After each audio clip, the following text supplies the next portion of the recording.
Est-ce qu'il faut mieux avoir son chien en collier ou au harnais? C'est une question que tout le monde se pose, on entend toujours tout et son contraire, et aujourd'hui, pour les défis de l'été, on répond à cette question. On rappelle, une vidéo par jour pendant 30 jours. Et aujourd'hui, je voulais faire une petite vidéo rapide parce qu'il est déjà 20 h et il faut absolument que je poste aujourd'hui parce que je veux absolument réussir ce défi. D'ailleurs, j'en profite pour dire, je crois que c'est le jour 15 ou le jour 16, donc merci beaucoup, on a fait la moitié. C'est trop cool, je fais ça aussi parce que vous êtes là à me soutenir et que vous mettez toujours des super commentaires. Continuez à poser vos questions pour alimenter le défi.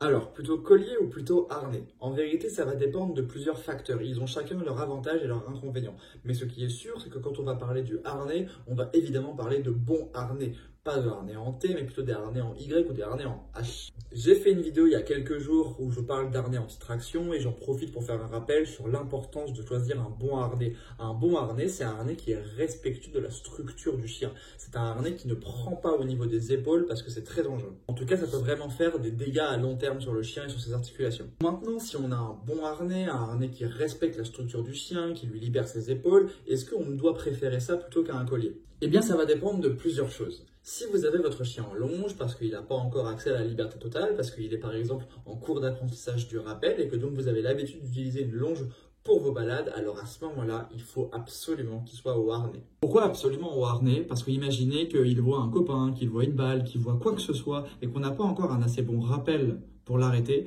on va devoir le bloquer avec la longe. Et imaginez maintenant que vous avez une longe de 10, 15 ou 20 mètres et que votre chien qui fait 30-35 kg s'élance de toutes ses forces avec la longe et qu'il se prend tout directement dans le cou. Ça peut être extrêmement dangereux, que ce soit pour les cervicales, pour la trachée, mais de manière générale, ça risque vraiment de lui faire beaucoup de dégâts ou juste de lui faire très mal.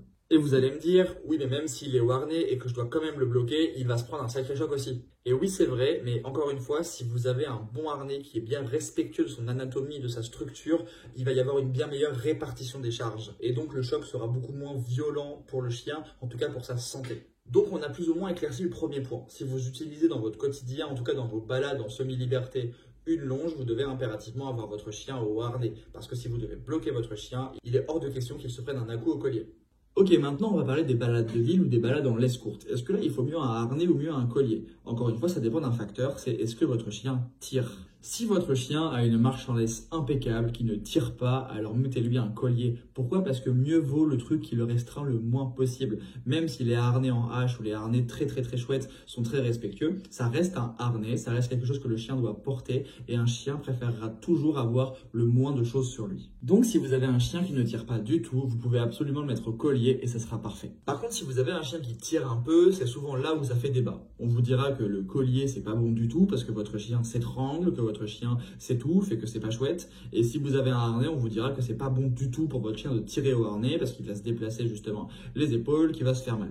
Et encore une fois, à mon sens, la réponse elle est dans le choix pertinent du harnais. Si vous avez choisi un bon harnais et que votre chien tire, vous ferez beaucoup moins de dégâts que s'il est au collier. Et alors pour les chiots, on en pense quoi? Par rapport à ça, je vais juste poser un avertissement. Je suis pas véto, je suis pas ostéopathe. Il faudrait poser la question à un professionnel de santé. Mais par rapport aux discussions que j'ai eues, par rapport à mes recherches, par rapport à ce que je sais, je pense qu'on peut appliquer la même règle. Ça veut dire que si vous avez un chiot complètement impulsif, qui tire énormément, il faudra mieux le mettre avec un bon harnais.